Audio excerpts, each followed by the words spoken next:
So today we're going to be talking about the neuro-op of neurocysticercosis. So neurocysticercosis is a big problem worldwide. It's a common cause of new onset seizure in young people from endemic areas. So for example, here in Houston, Texas, if a patient who is from El Salvador or Mexico presents with a new onset seizure, we're going to be thinking about neurocysticercosis in a young patient. And the key in differentiating imaging finding on both CT and MRI, as you can imagine, is a cyst in your neuro, and that's going to be a cystic lesion. So anytime we see a cystic lesion with or without the visible worm inside, and what we're seeing is the scolex, the headpiece of the worm, and in this case, neurocysticercosis, the worm is Taenia. So Taenia solium is the tapeworm. It lives in the pig, and because a large proportion of the pigs in certain endemic parts of the world, including Mexico, are infested with this, we might get neurocysticercosis from this. The way it presents to neuro-op, as you can imagine, is signs of increased intracranial pressure, for example, papilledema or a non-localizing sixth nerve palsy, or it can cause obstructive hydrocephalus either from the cyst compressing the ventricle outflow or the cyst inside the ventricle.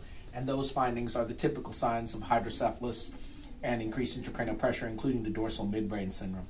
So when we're confronted with a patient with neurocysticercosis, we're really looking at two things. One is the neuro-op features of increased intracranial pressure from the neurocysticercal lesion, and also we want to make sure it's not the ophthalmologic manifestations of neurocysticercosis, because if we see the cyst in the eye, as you know, the organism can protect itself and resist immunologic recognition by coating itself with mucus.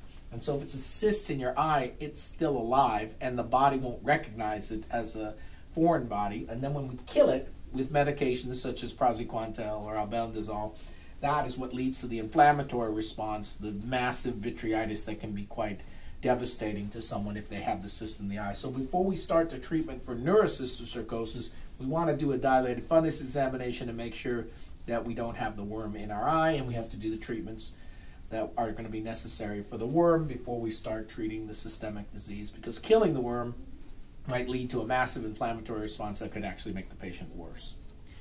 The other thing you need to know about the tapeworm is, and my residents often tell me this, that they're going to Mexico or some place that is endemic with the pork tapeworm, and they'll say, well, I don't eat pork, or I'm Muslim, I don't eat pork, or I'm a vegetarian, I don't eat pork. But that's not actually how you get neurocysticercosis.